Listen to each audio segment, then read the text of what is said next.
Hoje eu vou falar um pouco sobre uma dessas grandes barreiras para o desenvolvimento da nossa espiritualidade que está, na verdade, dentro de nós.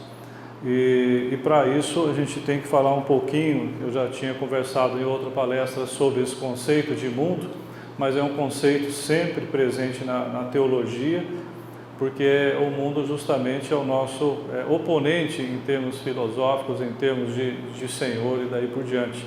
E o que é o mundo? O mundo, a gente tem o conceito lógico de mundo como terra material ou universo, nós temos as pessoas, as coisas terrenas, é o conceito geográfico de mundo que todo mundo conhece, mas também tem um conceito de mundo que é por trás de todo esse sistema que nós conhecemos como mundo, existe algo que não é assim tangível, que encontramos um sistema muito bem planejado e um sistema que funciona de forma harmoniosa e em perfeita ordem. E esse sistema, ele é coordenado, segundo a própria Sagrada Escrituras, pelo príncipe do mundo, mais conhecido como Satanás, Diabo e daí por diante o nosso inimigo.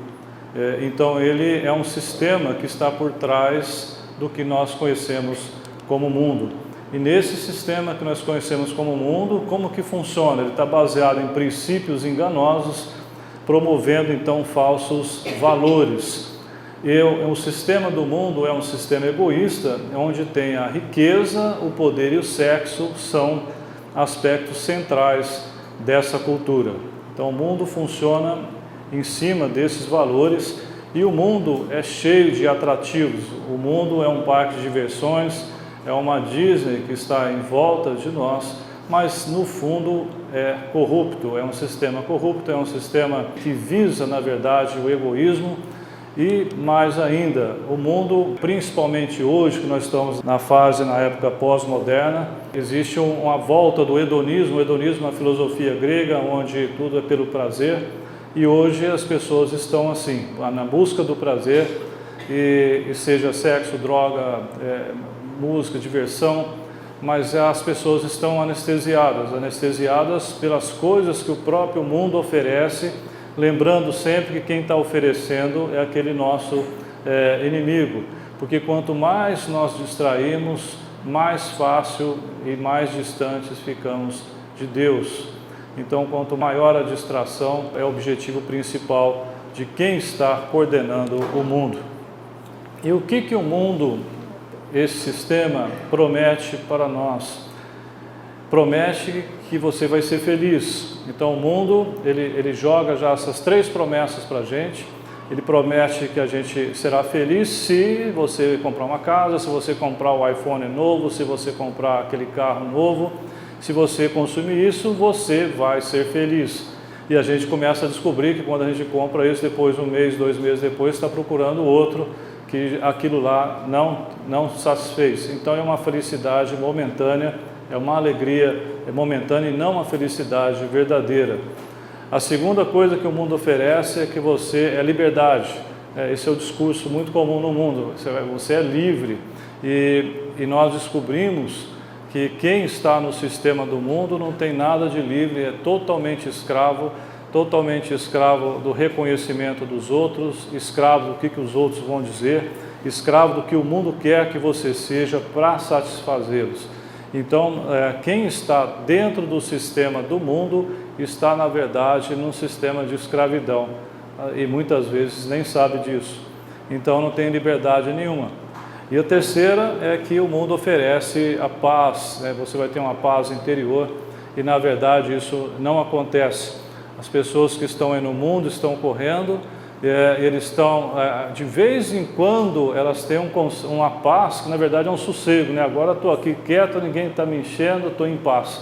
Então isso está muito longe da paz que realmente a pessoa pode encontrar quando ele tem esse verdadeiro encontro desse amor de Deus. Então o mundo oferece essas três coisas e o que o mundo entrega é justamente isso, Na felicidade ele vai apenas entregar um prazer momentâneo. Com relação à liberdade, você na verdade é o escravo do sistema, você não é livre nada, coisa alguma. E com relação à paz, no máximo que você consegue é um sossego momentâneo. Faz uma viagem, vai lá no final de semana, lá no resort, agora estou aqui, estou em sossego, aí depois volta na segunda-feira, continua o terrorismo tudo de novo. Então não tem a verdadeira paz de espírito. E o mundo tem a armadilha dele. Então o mundo ele tem um sistema, ele vai oferecer essas três coisas que ele não pode entregar, e e o mundo tem uma armadilha. Porque oferecendo essas três coisas, obviamente todo mundo vai querer realmente ser feliz, realmente ter paz e ser livre. E isso ele não pode entregar, mas as pessoas não estão sabendo disso e vão. E a partir disso, o mundo, que é esse sistema, ele é como se fosse uma bolha. Então, essa bolha, a pessoa só consegue penetrar, ou seja, para eu fazer parte desse sistema, eu tenho que entrar dentro dessa bolha. Eu tenho que furar essa bolha, porque lá dentro dessa bolha eu vou ser feliz, eu vou ter paz, e daí por diante. Então, eu tenho que entrar no sistema. E para eu conseguir entrar nesse sistema, eu tenho que furar essa bolha, e para furar essa bolha, eu só vou conseguir entrar se eu oferecer ao mundo o que o mundo quer, e não o que eu quero. Então, se eu tenho um dom que Deus me deu de ser um desenhista, daí por diante, fazer artes gráficas, e o mundo está fazendo, nós precisamos só de funcionário agora, no momento burocrático, nem está procurando aqui desenhista. Para você ser aceito, então você presta um concurso, vai trabalhar como funcionário do governo, passa lá o resto da vida fazendo algo que não é você, que você nunca quis fazer isso, mas para você ser aceito no mundo, você pega e parte para isso. Para lá na frente você descobrir que o tempo todo o mundo está falando, ó, vem, faz isso que nós estamos mandando você fazer, que você vai ser feliz e você vai ter paz, daí por diante. Lá na frente você descobre que não conseguiu nada disso. Além de você passar a vida fazendo aquilo que você não quer, e você descobre lá na frente que você não conseguiu felicidade nenhuma, nem paz de espírito e nem ser livre. Você ficou escravo do sistema deles. Então, a partir desse momento que o ser humano ele quer ser aceito pelo mundo, quer entrar no sistema do mundo para poder fazer parte disso, que ele está já nesse sistema da ilusão, então a partir disso ele começa a criar um personagem, uma espécie de boneco, que para sermos vistos pela sociedade e admitidos em determinados grupos, tribos, comunidades e daí por diante. Então a partir desse momento você começa você sempre gostou de usar bermuda, mas agora você tem que usar terno e gravata, porque afinal de contas eles estão querendo isso. Então você começa a se transformar num outro personagem. Esse outro personagem que você transforma é o personagem que o mundo está querendo e que vai te aceitar. Porque se você for do jeito que você é, o mundo não vai te aceitar. Então esse personagem que nós criamos para ser aceito, chamamos de ego. Então o ego é também chamado do falso eu, é justamente esse personagem que nós criamos para ser aceito pelo mundo. Então esse ego, quando nós falamos de ego, nós não estamos falando do ego, do conceito do Freud, porque o ego, o superego, são instâncias que formam a psique humana de acordo com a teoria da personalidade. Então, desenvolvida pelo Sigmund Freud, em seus estudos sobre a psicanálise. Então, esse conceito de ego aí do Freud não tem nada a ver do que eu vou falar aqui. Porque esse conceito aqui que eu estou falando é um conceito de ego tanto da teologia como da filosofia. Tá? Então, o que é esse ego? Esse personagem que nós criamos de nós mesmos, esse boneco, para ser aceito pela sociedade, ele é extremamente oposto ao nosso verdadeiro eu. O ego não é uma pessoa em si, ele é uma mentira, na verdade, que nós criamos para sobrevivermos nessa sociedade mundana. Então, enquanto você for o que os outros querem que você seja, você não será ninguém. Às vezes a gente descobre isso só lá na frente. Interessante essa frase do Milor Fernandes, todo homem nasce original e morre um plágio. Desde criança, nós já vivemos nesse sistema, os professores reforçam o ego dos alunos, cada vez mais com elogios, com medalhas e diplomas, e adicionados ao seu nome, né, as pessoas começam então a sentir cada vez maiores do que realmente elas são. Então já começa desde da escola esse conceito. Então, e esse superdimensionamento, ele passa a vida inteira na pessoa e ele é mergulhado então nesse sistema que leva ao orgulho. Então a sociedade, ela implanta na mente de todos a ideia de busca do sucesso. Ela busca o sucesso, diplomas para sermos reconhecidos e, obviamente, bem-vindos no mundo. Então é uma exigência do mundo e que a pessoa comece a ir atrás, porque eu quero ser aceito pelo mundo e daí por diante. Interessante, saindo um pouquinho desse assunto, mas com relação aos diplomas para serem reconhecidos, a própria igreja, quer dizer, o mosteiro, a invenção da universidade foi uma coisa da igreja. E antes da universidade, a igreja, as escolas eram dentro dos mosteiros. Não necessariamente a pessoa teria que ser um monge para poder estudar, ele poderia estudar no mosteiro, onde tinha o trivium, o quadrivium, ensinava matemática, astrologia, teologia, a pessoa saía bem formada. E ela ganhava uma graduação de mestre depois que tinha uns 40 anos de idade. E a própria igreja criou a universidade e, entre aspas, filosoficamente, até se arrependeu. Por quê? Porque a universidade, o mosteiro, ele formava a pessoa, culturalmente. A pessoa sair com conhecimento, esse era o objetivo. E qual que é o objetivo da universidade? Diploma. E o diploma, e a pessoa pega o diploma, ele já começa a dar aula, inclusive. Às vezes ele é fraco em algumas áreas. O próximo aluno vai ter aula com esse recém-formado que virou já professor, e a coisa vai só piorando, né? E no mosteiro, só depois dos 40 anos que a pessoa era considerada um mestre que poderia ensinar alguém. Então a universidade, ela muda o objetivo, a pessoa está buscando, na verdade, o diploma. Por que o diploma? Depois ele vai ser aceito no sistema do mundo. Mas não é o conhecimento o objetivo principal, né? Não é o conhecimento. A pessoa, então, que é dominada pelo ego, o que importa é juntar dinheiro, ter poder, ser admirada. E aí a gente começa a ver que o que acontece, por exemplo, com relação ao ego, é justamente a situação do chamado orgulho ferido. Então, quando a gente fala que é o orgulho ferido, na verdade, quem que foi ferido? Foi o ego.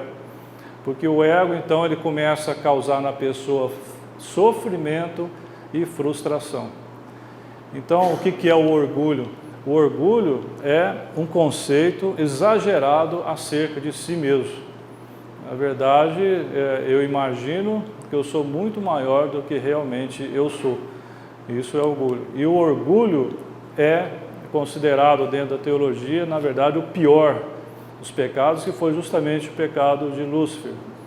E o orgulho é o pecado, até o próprio Agostinho fala, talvez seja o primeiro e o nosso último.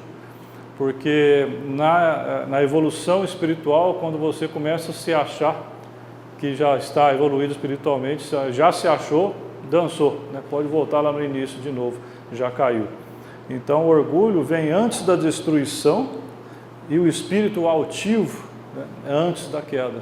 Então o homem orgulhoso, quando ele entra no orgulho, ele acaba já sendo o próximo passo vai ser o buraco, ele vai cair. Como que a gente percebe o ego agindo nas pessoas? Esse personagem que nos incomoda, que nos serve como bloqueio e daí por diante. Por dois caminhos. Primeiro é o elogio. Quando você elogia a pessoa com o ego faminto, né, que ele está com o ego sedento, e está sempre à procura de um status. Então, em busca de elogios, reconhecimento, em busca de admiração. Então a pessoa começa a se inflar, né? Então fica bem evidente quando a pessoa já começa a se inchar quando ela é elogiada. E o outro jeito de você identificar o ego já se manifestando é justamente na crítica, porque a pessoa, o ego não suporta ser contrariado e nem ofendido. O ego, ele sempre é o dono da razão. ele tem desculpa para tudo. Por que isso? Porque se eu dependo desse personagem que eu criei para ser aceito pelo mundo, para eu dar certo no mundo, ou seja, um personagem na verdade não sou eu, mas eu criei e agora o mundo está me aceitando, eu tenho que defender esse boneco aí que eu criei com unhas e dentes, porque se esse boneco desmanchar, acabou para mim o mundo. Então eu tenho que ao tempo todo estar defendendo isso. Então você começa a defender esse personagem mentiroso que você criou para ser aceito, e o tempo todo. Então a pessoa, automaticamente, como ela depende do ego, ela vai o tempo todo racionalizar. Então, se você não manda, eu pedi para você entregar um trabalho para mim hoje, não deu para entregar hoje, eu tenho que entregar só semana que vem, porque a impressora não funcionou, teve um outro trabalho que pediram para eu fazer. Nunca é a pessoa que errou, nunca. Nunca. Cheguei atrasado, porque o portão da minha casa ele não funcionou. Nunca é. A culpa é do portão, a culpa é da impressora, a culpa das pessoas que chegaram na minha casa e me atrasaram. Nunca vai ser a pessoa que vai falar, não, eu errei, perdoa, eu errei. Muito difícil. Quem vive para o ego, ele vai defender com unhas e dentes e vai. Por isso que ele não aceita ser criticado. Ele vai ser criticado e vai se alterar, né? Porque ele tem que defender isso aí, porque eu dependo disso, eu dependo do reconhecimento da sociedade disso aqui para ser aceito, então isso aqui não pode desmanchar de forma alguma. O que motiva isso, inclusive, entrar em discussões. Hoje a gente vê muitos os youtubers, né? Inclusive na área religiosa, né? Pessoal católico versus protestante, inclusive igreja protestante contra protestante, um brigando com o outro. Um fala uma coisa, o outro responde no outro vídeo, e tudo isso é ego, né? Então são discussões na própria internet, e por quê? Porque o ego vai falar assim, eu tenho que estar certo, mas o outro está falando que eu estou errado, então se defenda, você tem que estar certo. Então isso tudo é consequência do mecanismo do ego, e o ego nunca será totalmente preenchido por dinheiro, vaidade, sucesso, sexo, álcool ou drogas. Então, por isso que o ego, ele, além de tudo, ele é insaciável. O ego é insaciável. Então, quanto mais nós aumentamos nosso ego, mais distante nós ficamos de nós mesmos. Quanto mais eu vou inflando esse ego, mais diferente, mais longe eu vou ficando de mim mesmo. Então, o ego, ele está diretamente associado, inclusive, à própria mentira. Então, o ego, ele é uma mentira. O ego é uma mentira. E é muito mais fácil, né, você viver uma mentira confortante, uma mentira que você é aceito pelo mundo, do que resolver viver em verdade. Né? Então, se você resolver viver uma verdade, a coisa fica complicada. Por quê? Porque o sistema do mundo, ele gira em torno da mentira e da ilusão. Porque ele já te atrai com uma mentira, ele te atrai oferecendo essas três coisas que ele não pode oferecer. Então, e aí você cria um personagem que não é você, outra mentira, e começa a viver no circuito, nesse circuito de mentira. Você resolveu andar na verdade, o que vai acontecer? Provavelmente você será excluído. Quando uma pessoa, isso nós vamos comentar, inclusive em outras aulas, resolve viver o Evangelho, o Evangelho significa verdade, então é complicado. E quando você começa a decidir viver a verdade, duas coisas vão acontecer com relação ao grupo que você participa. Ou eles vão fazer de tudo para você voltar a fazer o que você fazia antes, ou eles vão te excluir. Das duas, uma coisa ou outra vai acontecer. Por quê? Porque é uma régua do lado de uma linha torta. A régua não está fazendo nada, você só coloca uma régua do lado da linha torta, fica evidente que a linha está torta. Então a linha quer bater na régua. Obviamente, a régua não está fazendo nada, ela só está lá. Eu faço estudo bíblico com o pessoal da Associação Madre Teresa, que são de recuperação, de de drogados, alcoólatras, tudo, eu vou lá. Toda semana a gente fica discutindo isso daí e sempre volta nesse assunto, né? E eles estão lá, né, tentando ficar livre, né? Volta e meia um cai, depois volta de novo, né? E a conversa é a mesma, ou seja, se ele vai no grupo dele, a turma, né? A turma lá que participa, que ele participava, né? Ou seja na droga, ou seja na bebida e tal, ele senta lá e pede uma água ou um refrigerante, todo mundo vai, o que é isso aí? Já começa a pressão, né? O que é isso aí? Ele não fez nada, ele não está falando nada, ele só sentou e pediu uma água, só isso. Pronto, curto-circuito.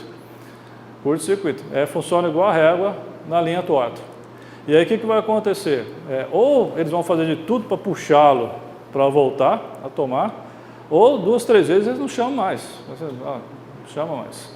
Então, ou você é excluído, ou você é puxado para você voltar no sistema antigo. Então, quanto mais aumentamos nosso ego, mais inflados nós ficamos.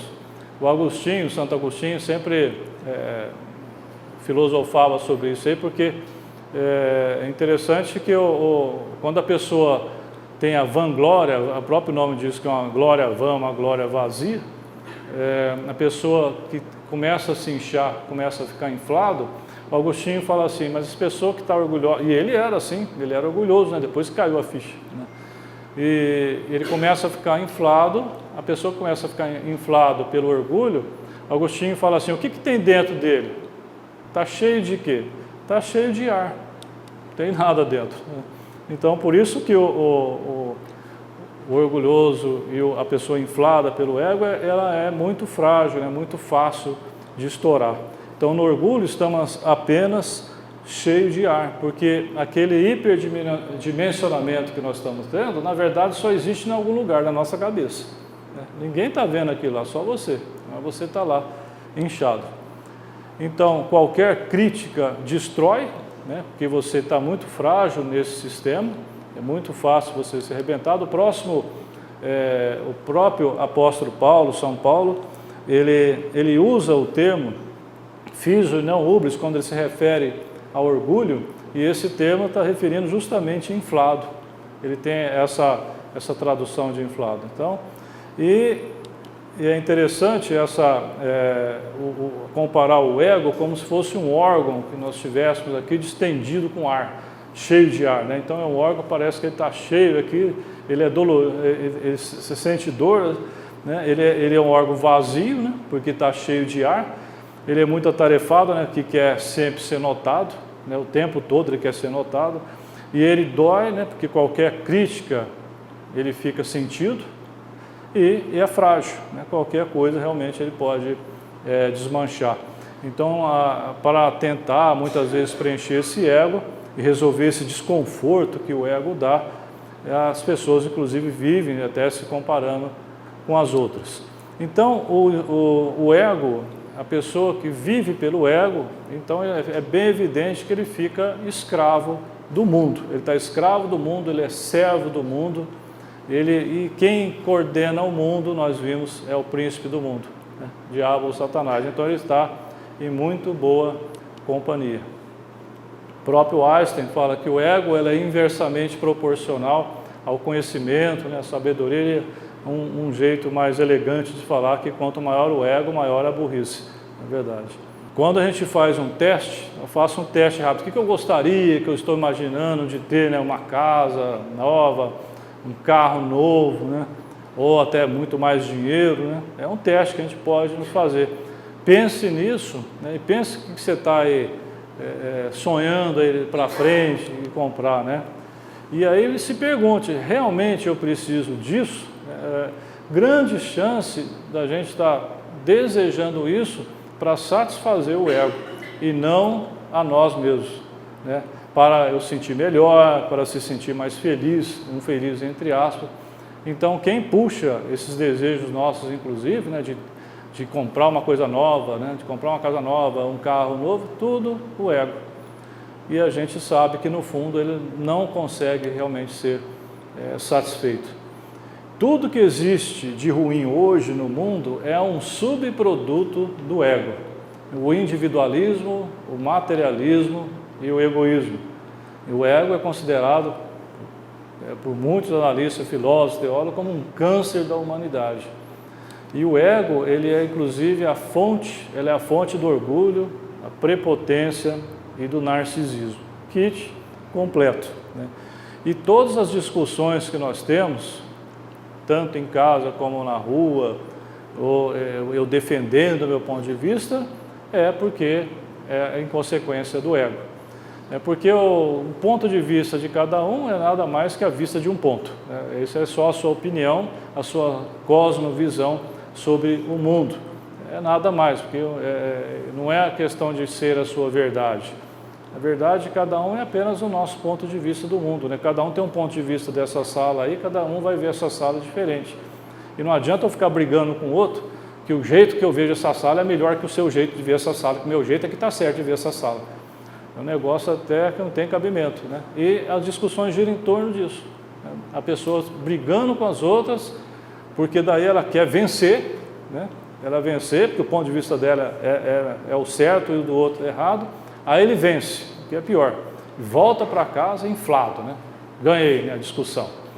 E aí, pior de tudo, aquilo passa a ser na cabeça dele uma verdade. Como eu ganhei, então é isso mesmo que acontece. Então essa é a visão que tem tudo. Então ele vai e fica iludido o resto da vida que aquilo lá é do jeito que ele ganhou a discussão e o mundo é daquele jeito que ele está vendo mesmo. Então é o pior de tudo, né?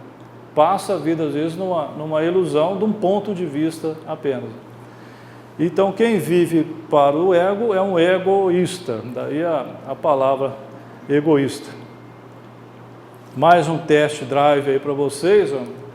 Recordem, se vocês de vez em quando vocês ficam perguntando, e eu, né? Como é que vantagem que eu levo nisso? Né? Situações, né? Qualquer situação, mas como é que eu fico nessa aí? E eu, como é que eu fico? E eu? Então isso é lá, o ego gritando. Às vezes a gente fica soltando e já entregando. Quem que está lá solicitando os direitos, né? O próprio ego.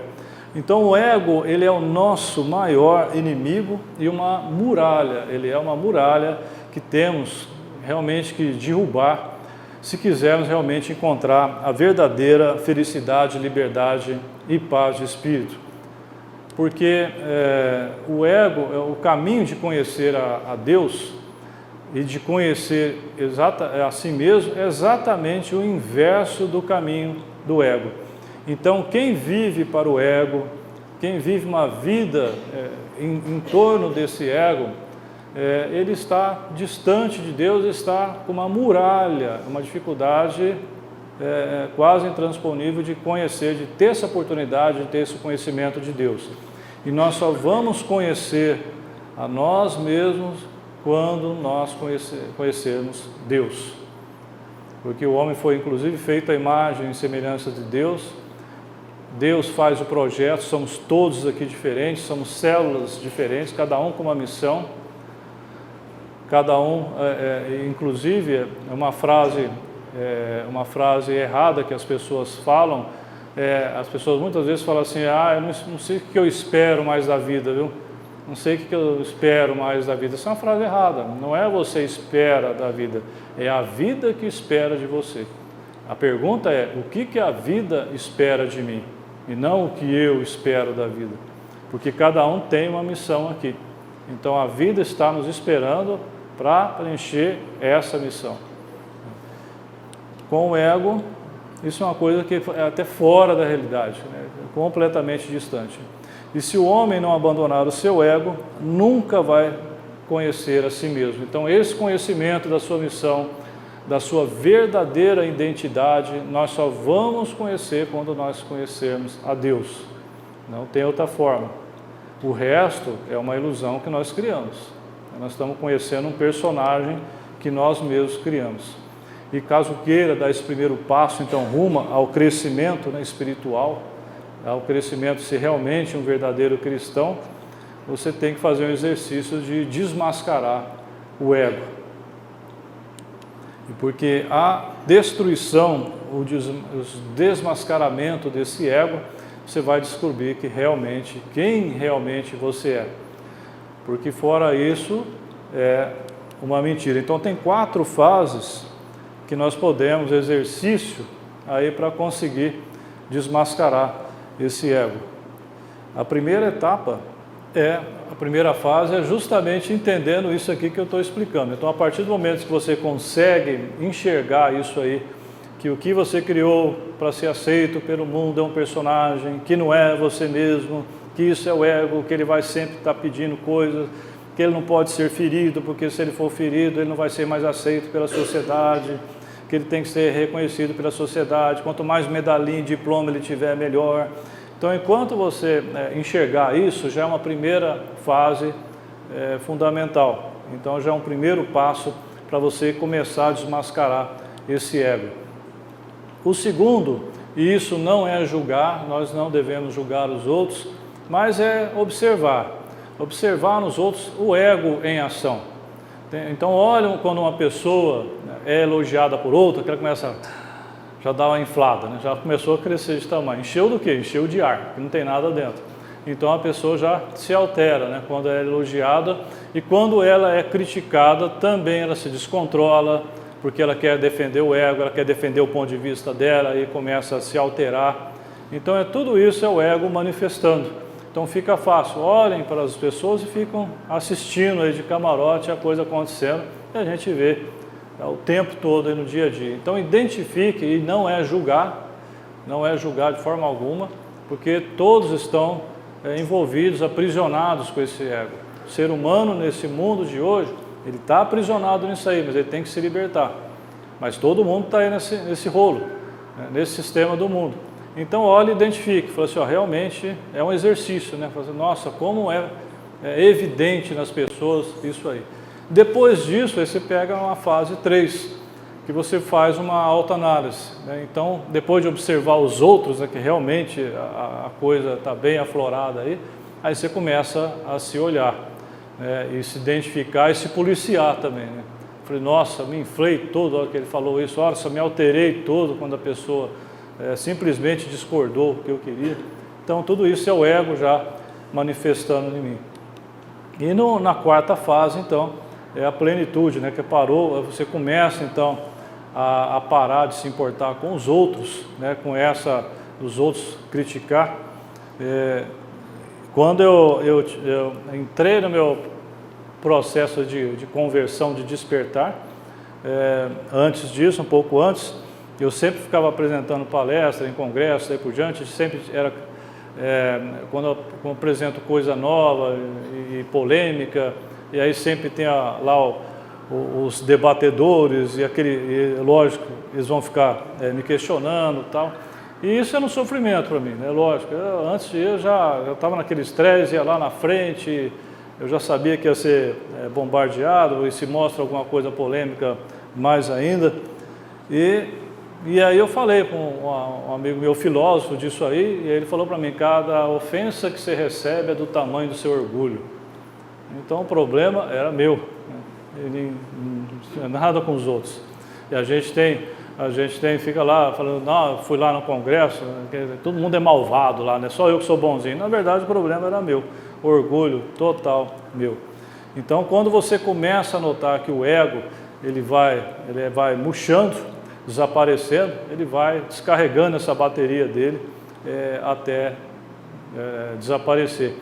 E isso o tempo todo é um exercício que nós temos que fazer, porque o tempo todo nós temos que derrubar essa muralha aí. Então o mais importante dessa visão é por que eu estou insistindo, e essa bate-papo de hoje é justamente sobre essa muralha aí que nós mesmos criamos. Porque não existe processo de verdadeira conversão, que é a metanoia, se nós vivemos em função do nosso ego. Não tem jeito, esquece, chance zero. Por isso que muitas vezes, porque o ego ele é essa barreira, você está vivendo por uma outra coisa e não tem jeito. Por quê? Porque por um motivo muito simples, que Deus quer conversar com o seu eu verdadeiro. e não com o ego, que é uma farsa. Então, não adianta você se apresentar para Deus com esse boneco aí. Você, eu sei quem que você é. Agora você vai ficar falando desse boneco, eu não quero conversar com o boneco, eu quero conversar com você. Então não tem comunicação, não tem conversão, não tem transformação interior se você vive realmente para o ego. Por isso que muitas pessoas acabam tendo um processo de conversão. A pessoa, ele tem a vida inteira em cima da empresa dele, aquilo lá é o Deus dele, né? A empresa dele. Aí no momento quebra a empresa, ele perde tudo. E aí o que acontece? Desmorona o ego. Ou a pessoa que está no vício, ele cai, ele perde tudo, vai no fundo do poço. Então essas pessoas, ou então tem uma doença grave, né? Então essas pessoas, o que acontece? Naquele momento o ego desmancha, desaparece. E aí sobrou quem na história toda? Sobrou ele mesmo. E a hora que sobra ele mesmo, Deus falou assim, agora tá bom para conversar comigo. Quer conversar agora? Falei assim, agora eu quero. Aí pronto, aí a pessoa às vezes tem uma conversão fulminante, mas só depois que ele perdeu tudo, porque enquanto ele estava naquela ilusão, não tinha comunicação alguma. Olha só que frase mais sem sentido, né? Que a gente mais ouve, a verdade dói, né? Mas por que a verdade dói? A verdade tinha que ser o negócio melhor do mundo. A verdade dói por quê? Porque a pessoa vive na mentira. Então a verdade dói. Então não tem cabimento uma frase dessa, né? É o que a gente mais ouve. E por que nós fugimos da verdade? Na verdade, nós não fugimos da verdade, porque o ser humano tem dentro dele uma necessidade da busca da verdade. E nós temos 3 caminhos para buscar a verdade: a ciência, através do experimento; a filosofia, né, através da razão; e a teologia, através da revelação. Tudo isso aí, o ser humano, é uma busca do ser humano rumo à verdade. O ser humano, ele quer saber a verdade. No fundo, ele quer a verdade.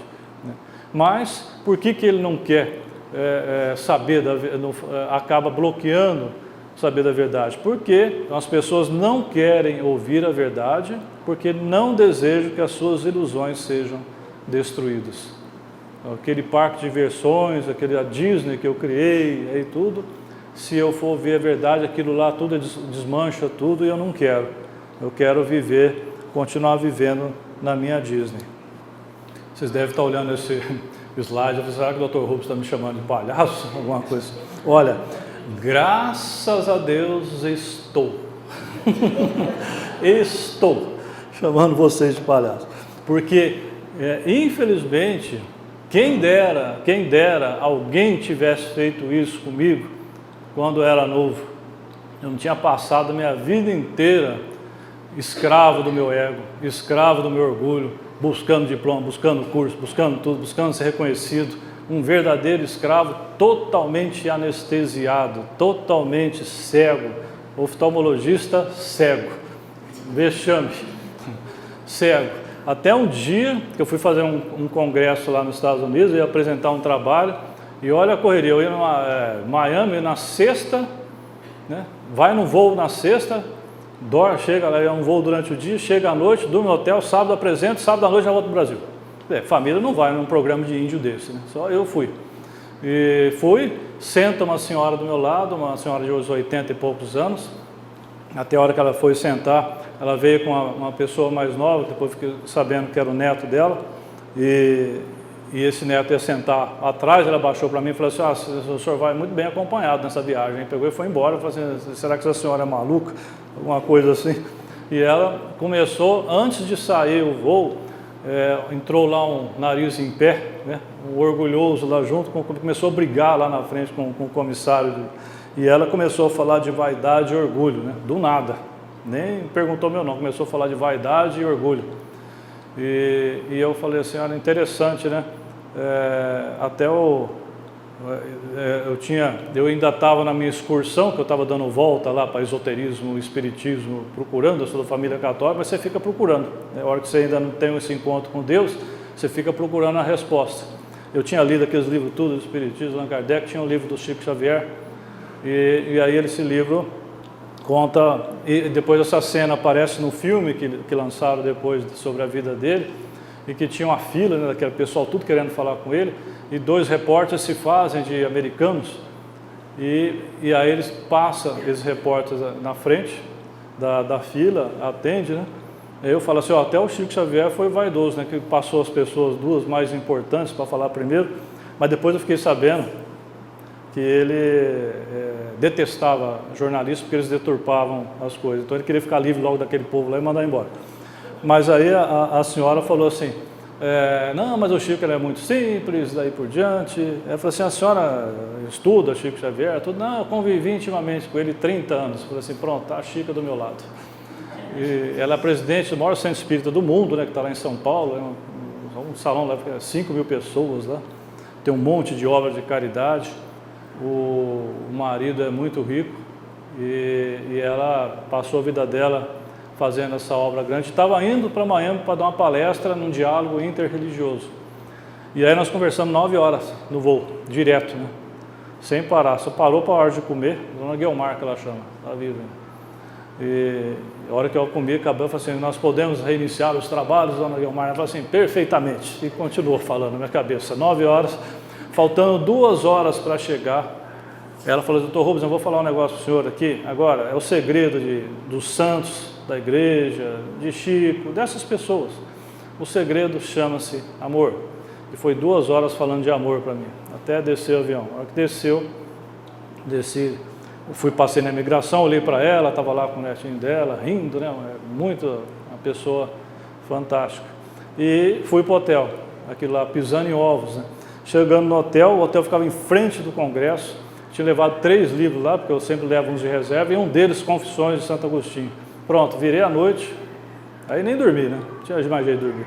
Virei à noite lendo Agostinho, inclusive a poesia dele, Tarde, Te Amei, e como é que eu estava buscando o tempo todo atrás da criatura e daí por diante. E eu falei, meu Deus, como que eu não enxergava isso? Aí caiu minha ficha. No outro dia que eu fui no congresso, eu não conseguia mais ficar lá dentro, né? Eu apresentei lá um trabalho que tinha que fazer, eu olhava aquele monte de médico, nariz em pé, desfilando de crachá, e falei, onde que eu estava? Eu olhava aquilo, voltava para o hotel, lia mais um pouco, olhava pela janela, via aquele povo tudo, e falei assim, nossa, como é que eu não conseguia ver isso, meu Deus, a vida inteira desse jeito, agora que foi cair a ficha. Orgulho, vaidade, ego, daí por diante, né? Então, a partir daquele momento é que você tem o nocaute, você tem esse despertar, e aí eu fui começar a minha caminhada da espiritualidade. Mas foi preciso, você vê que Deus usa às vezes uns mensageiros, até como o Ciro lá no Antigo Testamento, né, que era um pagão, como um rei, para poder retornar ao povo, e põe uma espírita lá do meu lado para eu me converter a Jesus. Às vezes, se sentasse um crente do meu lado, eu ia começar, porque Jesus Cristo fala assim, deixa eu dormir. E aí eu ouvi, e por meio dela eu fui alcançado pela graça. Não precisa se preocupar em matar o ego, porque matando o nosso ego, nós não estamos perdendo absolutamente nada, porque o ego não somos nós, é um boneco que a sociedade conhece, mas não somos nós. Então a pessoa às vezes fica preocupada em destruir o seu próprio ego, mas ela não precisa se preocupar por causa disso, porque não vai matar nada. E então, no final das contas, o que é a verdade? Essa é a grande questão, né? Porque se eu vou parar de viver nessa mentira, eu quero passar a viver a verdade. Essa é a pergunta que o Pôncio Pilatos fez para Jesus. Jesus ficou olhando para a cara dele, você está na sua frente, o que é verdade, né? Ele não falou nada, né? Mas ele fala, não fala para Pilatos explicitamente, mas fala para os discípulos, né? Que eu sou o caminho, a verdade e a vida, ninguém vem ao Pai a não ser por mim. E é interessante que no outro versículo ele fala que conhecerão a verdade e a verdade os libertará. A verdade é que vai nos fornecer a liberdade. Enquanto nós vivermos para o ego, nós vamos viver uma escravidão, não tem liberdade, nem paz de espírito, né, e nem a felicidade. Então a verdade é o que vai nos libertar, né? Em outro versículo, pois a lei foi dada pelo intermédio de Moisés, a graça e a verdade vieram por intermédio de Cristo. Por sua decisão, ele nos gerou pela palavra da verdade, a fim de sermos como os primeiros frutos de tudo o que ele criou. Assim, mantenha-se firmes, cingindo-se com o cinto da verdade, vestindo a couraça da justiça. Veja, então está bem, você vê, até no Antigo Testamento também tem muita referência à verdade relacionada a Deus, mas no Novo Testamento, Cristo, ele é a verdade, o Espírito Santo também, que são as três pessoas da Trindade. Então, tanto existe referência como Deus, a verdade, o Espírito Santo, Jesus Cristo como verdade. Então, a verdade, ela dói, mas ela cura e liberta. E, então, o Evangelho, ele requer uma decisão, porque quando nós temos essa experiência de Deus, às vezes a pessoa vai no acampamento, no retiro, ou sente essa presença, esse amor, mas aquilo não é a conversão, né? Então ela vai ter que, ela viu os dois caminhos, ela conseguiu enxergar esse caminho da verdade, mas aí ela vai ter que decidir, ela vai ter que partir para uma decisão. E essa decisão é uma decisão consciente, não é uma decisão que eu agora, olha, eu tive, isso aqui é muito bom, nossa, Jesus é muito bom, eu já estou sendo levado pelo Espírito Santo. Não, eu sei que é lógico, é fundamental a ação espiritual do Espírito Santo, mas é uma decisão. E essa decisão, aí vai ter que ter a coragem de pular, né? De realmente você, ou eu vou para esse, porque não existe em cima do muro. Se ficar em cima do muro, você vai cair para o lado do mundo. Eu conheço muitas pessoas, até amigos meus, que estão em cima do muro, que tiveram inclusive a oportunidade de ter essa experiência de Deus, teve o despertar, isso que eu tive aí na viagem, ele teve esse despertar, mas ainda não conseguiu pular. Ele está no mundo ainda, ele está no mundo. Despertou, enxergou, viu que é verdade, viu a enrascada que ele estava, mas ainda não consegue pular. Ele está ainda agarrado, o ego é forte, ele traz, então é preciso uma decisão. Agora, para conhecer essa verdadeira felicidade, liberdade, paz do Espírito, é preciso pular. Não tem jeito só conhecer. Então o cristianismo não é um conhecimento apenas. Não adianta ficar filosofando, lendo o Evangelho, lendo a Bíblia, sabendo a Bíblia, traz para frente, se você não pular. Enquanto você não pular, nada vai acontecer. Ou seja, você vai ficar se alimentando aí, viciado aí em conhecimento, mas não vai ter nenhuma mudança. Então a única maneira de afastar o ego é dar lugar ao amor de Cristo. Então esse é o caminho da verdade, o caminho completamente oposto ao ego, e é uma decisão chave. É uma decisão chave. Eu montei essa palestra porque é muito evidente como isso é talvez a principal muralha, da pessoa ter essa mudança de vida, essa transformação de vida, porque ela não vai, primeiro ela não aceita, ela está totalmente bloqueada pelo ego, e segundo, mesmo quando consegue enxergar, ela não tem coragem de pular, porque o bonequinho, o bibelô, que ele fez dele mesmo para o mundo, ele tem medo de destruir isso aí e perder tudo que ele tem, e sendo que esse tudo que ele tem não é nada. Esse tudo só existe num lugar, na cabeça dele.